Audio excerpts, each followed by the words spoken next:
Welcome to the lounge, yes, the authority in everything betting wise, whether it be sports, politics, reality TV and entertainment as well. And to guide you through this malaise no less, of the jungle betting wise is to my immediate left, the one and only, bow, yes, doff your cap to Lord Anthony Dunkley. How are you, sir? I'm very well, thanks, Paul. And at the far end of the table, the man that I have made so much money from reality TV betting that I owe him a lunch, but I've yet to buy him one. It is, of course, the mad dog himself, the one, the only, Mr. Ross Casey. Hello, people. How's everyone? Yeah, good. In the lounge. Good. Can I just say, last night I came in really late. Naughty boy. Naughty boy. And I walked into the lounge and there was my son, 19 years of age, watching the introductions to Celebrity Big Brother.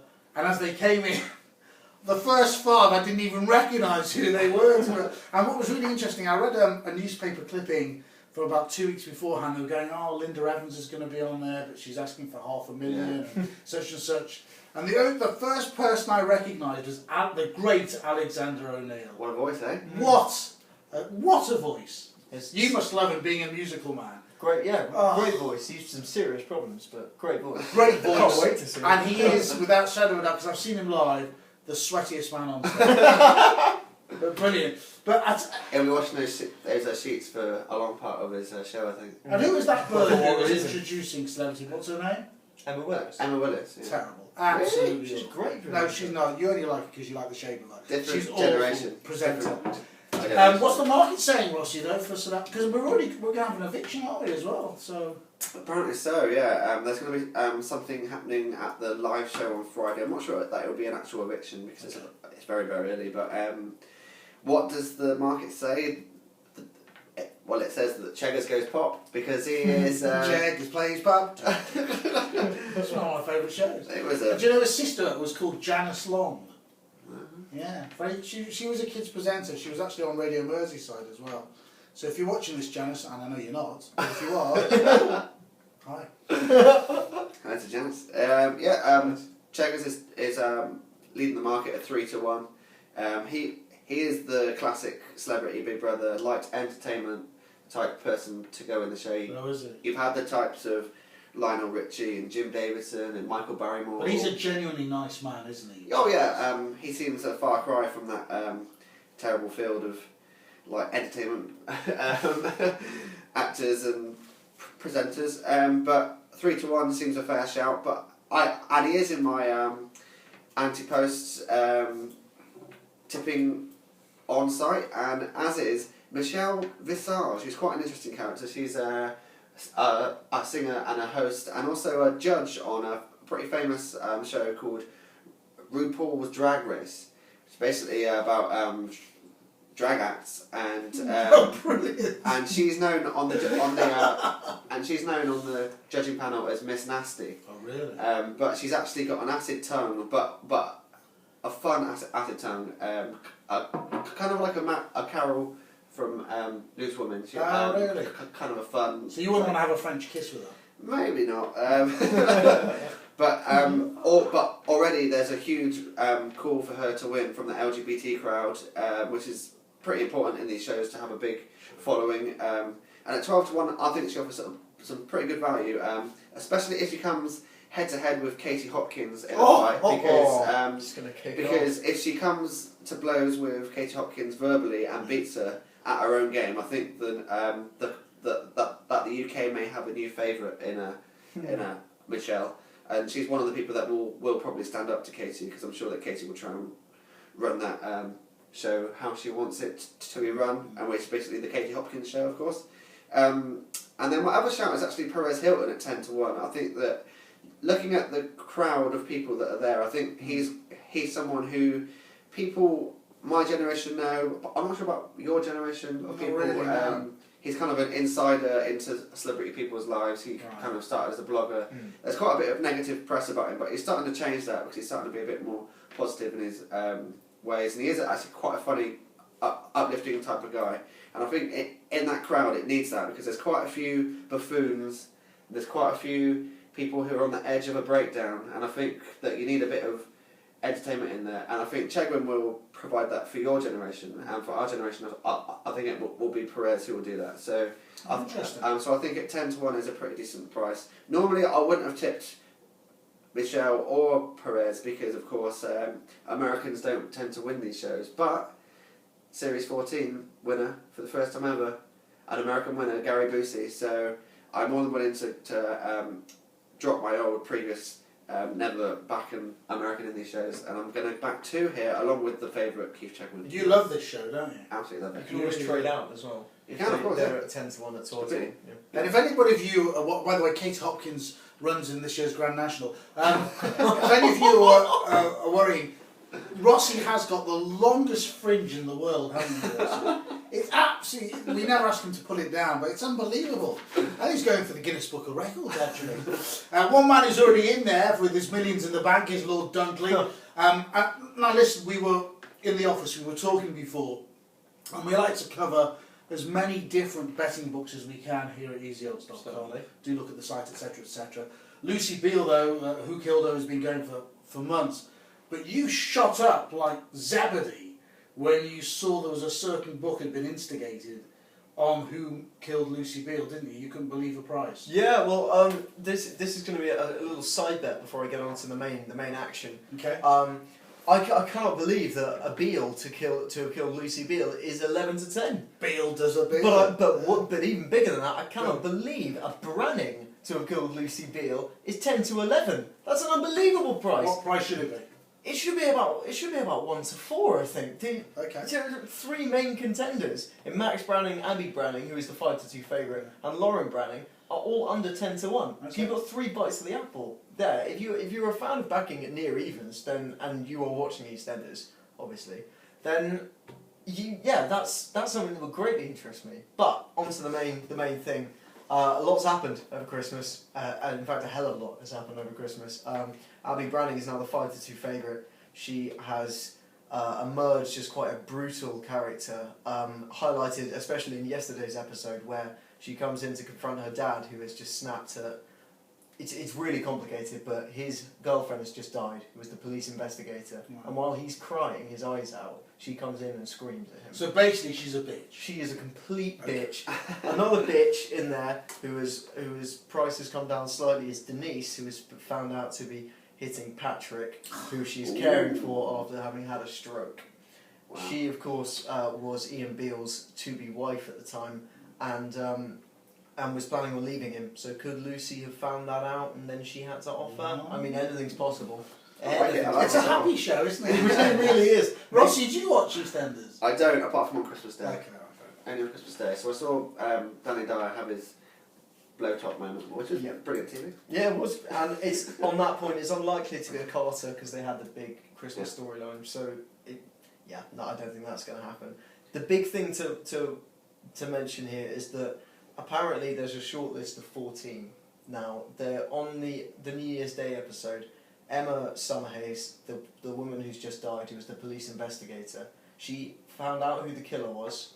She called them. She met up with them very cleverly, camera-based kind of tete-a-tete.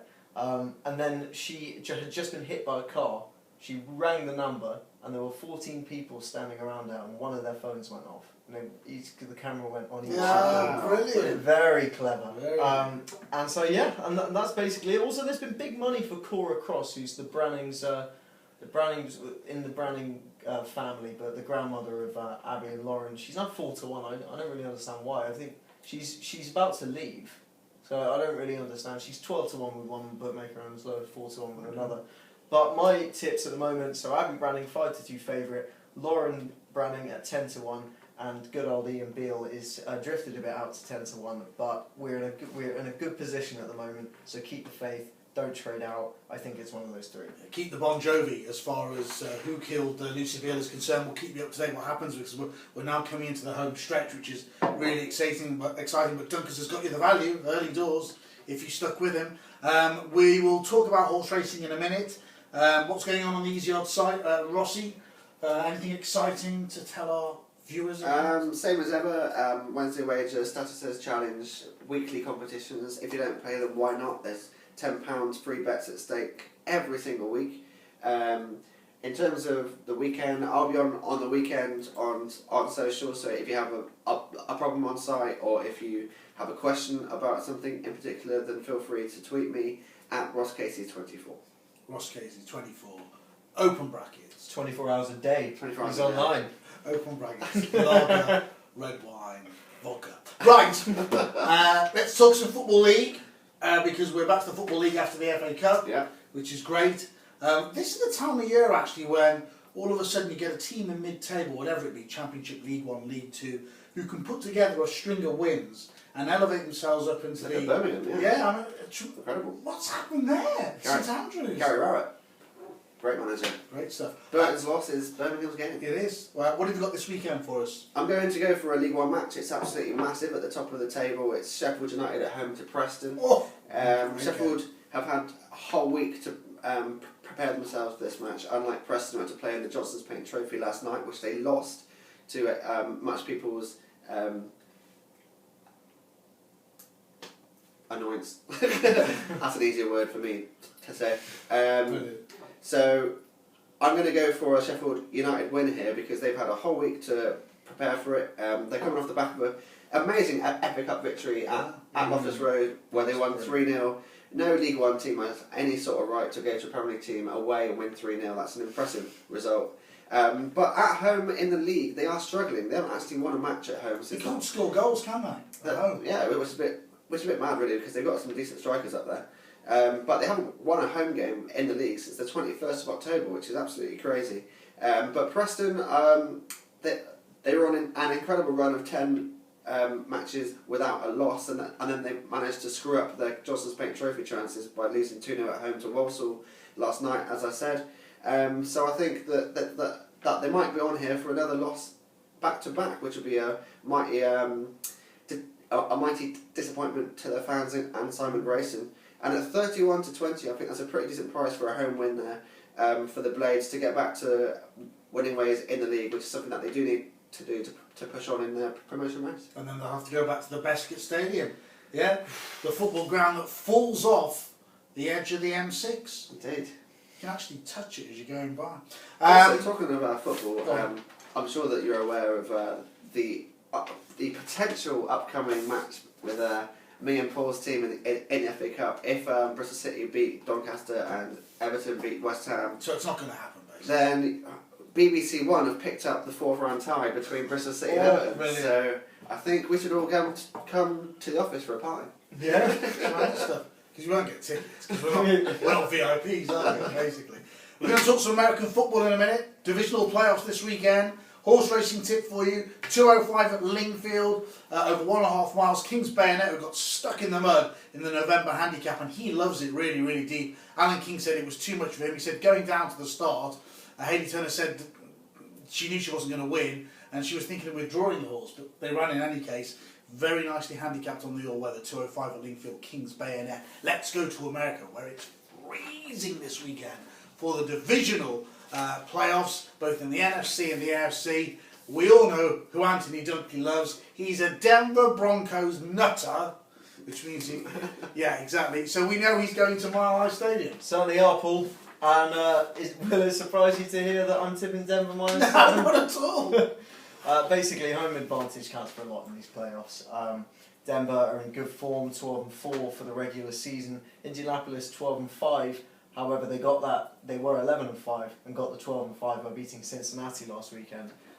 They were very good against Cincinnati, admittedly. It's a big test, though. I'm really not sure that Andrew Luck has the bottle in these bigger games, especially in the semi. Last year, his so-called amazing comeback, where they scored about 30 points in a half, was down to the fact that the Colts were so far behind, no one thought anything was going to happen. So no the pressure was completely off, and he managed to pull it out of the bag on that occasion. I think the pressure is definitely on here, because a lot of commentators are saying that Indianapolis have a fairly good chance in this game.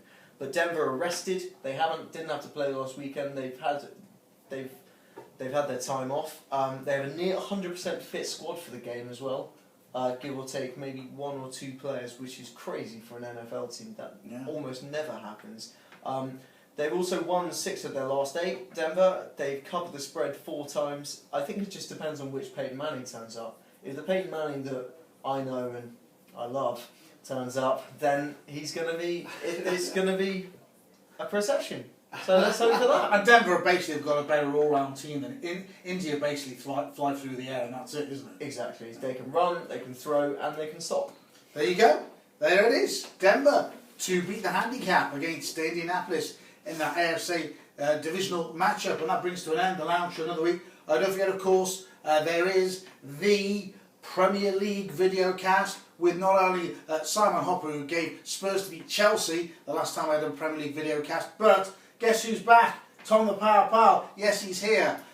He's come from down under, not the land down under from Australia, but from South Africa. He is live on your screens. You can pick it up, of course, on the YouTube Easy Odds channel. So whatever you're doing this weekend, be safe, be sound, make a few pennies or two. We'll be back next week here on easyodds.com. Sweet.